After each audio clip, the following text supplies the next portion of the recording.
SSC পরীক্ষার্থী 2024 তোমরা যারা পদার্থবিজ্ঞান দ্বিতীয় পত্রে একেবারে দুর্বল তাদের জন্য আজকের এই ভিডিওটি খুবই স্পেশাল সাজেশন।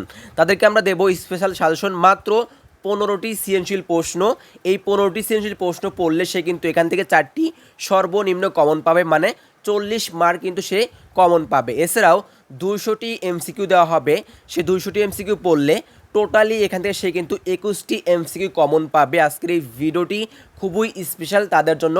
এই সাজেশনগুলো নিতে চাইলে স্ক্রিন থেকে হোয়াটসঅ্যাপ বা ইমো নম্বরে একটা মেসেজ করবে, সাথে সাথে পেয়ে যাবে ভাইয়া। তোমাকে অতিরিক্ত কোনো কিছুই পড়তে হবে না। তোমরা জানো পদার্থবিজ্ঞান দ্বিতীয় পত্র 100 মার্কের পরীক্ষা হবে, 25 মার্ক ব্যবহারিক এবং 25 এমসিকিউ এবং 50 মার্ক হচ্ছে সৃজনশীল।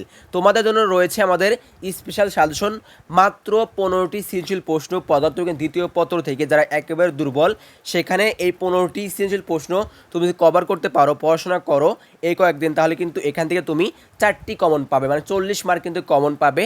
এবং এমসিকিউর ক্ষেত্রে রয়েছে মাত্র 200 এমসিকিউ। এগুলো কিন্তু অধ্যায়ভিত্তিক উত্তর সহ সকল বোর্ডের জন্য। এই 200 এমসিকিউ তুমি পড়লে এখান থেকে তুমি 25টি কমন পাবে ইনশাআল্লাহ। এটা কিন্তু গ্যারান্টি দিয়ে বলছি।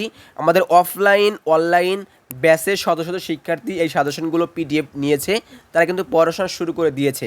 পদার্থবিজ্ঞান দ্বিতীয় পত্রে কিন্তু অনেক অধ্যায় রয়েছে, তবে এখানে যদি তুমি কমন পেতে চাও কোনগুলো পড়তে হবে সেগুলো তুমি কিন্তু জানো না। তবে জানতে হবে না, আমাদের শিক্ষক মণ্ডলী তোমাদের জন্য তৈরি করেছি স্পেশাল সাজেশন। জাস্ট এটা নিয়ে পড়ো, তুমি কিন্তু এখান থেকে সর্বাধিক কমন পাবে। তোমাকে আর টেনশন করতে হবে না। কে প্লাস পাওয়ানোর দায়িত্ব আমাদের, পরীক্ষা পর্যন্ত তোমাকে হেল্প করা হবে। তো ভাইয়া এখনও সময় রয়েছে, তুমি যদি ভালো একটা ভার্সিটিতে চান্স পেতে চাও তোমাকে কিন্তু এইচএসসিতে ভালো করতে হবে, গাইডলাইন নিয়ে পড়তে হবে।